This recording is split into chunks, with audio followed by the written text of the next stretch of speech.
Welcome back to Rupert Reads.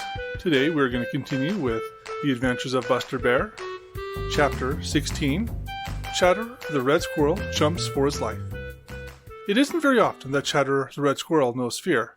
That is one reason that he is so often impudent and saucy.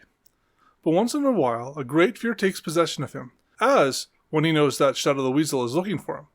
You see, he knows that Shadow can go wherever he can go. There are very few of the little people of the Green Forest and the Green Meadows who do not know fear at some time or another. But it comes to Chatterer as seldom as to anyone, because he is very sure of himself and his ability to run and hide away from danger. But now, as he clung to a little branch near the top of a tall pine tree in the Green Forest and looked down at the big, sharp teeth of Buster Bear drawing nearer and nearer, and listened to the deep, angry growls that made his hair stand on end, Chatterer was too frightened to think. If only he had kept his tongue still instead of saying hateful things to Buster. If only he had known that Buster could climb a tree.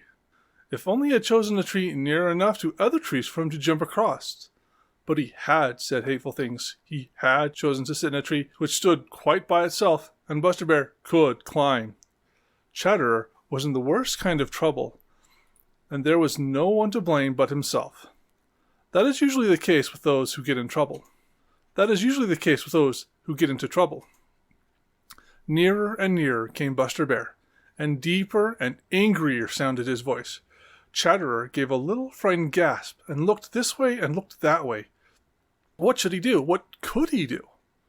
The growl seemed a terrible distance below. If only he had wings like Sammy Jay, but he didn't. Growled Buster Bear. I'll teach you manners. I'll teach you to treat the bears with respect. I'll swallow you whole, that's what I'll do. Oh! Cried Chatterer.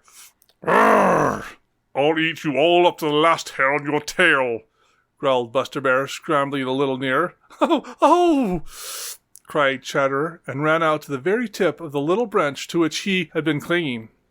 Now, if Chatterer had only known it, Buster Bear couldn't reach him way up there, because the tree was too small at the top for such a big fellow as Buster. But Chatterer didn't think of that.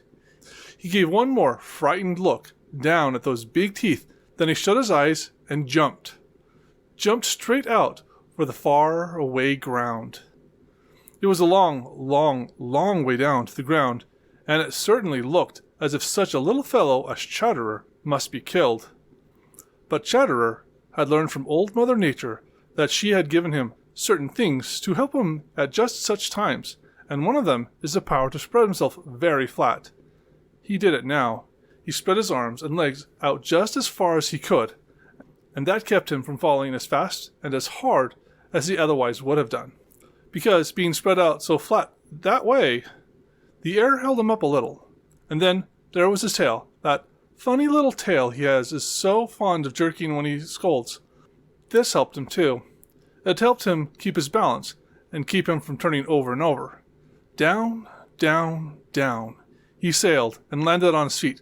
Of course, he hit the ground pretty hard, and for a second, he quite lost his breath.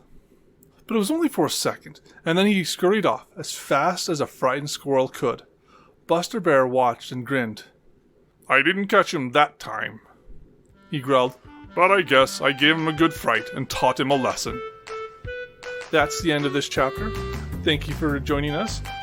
And if you like what you heard, please like, comment, and subscribe. Thank you.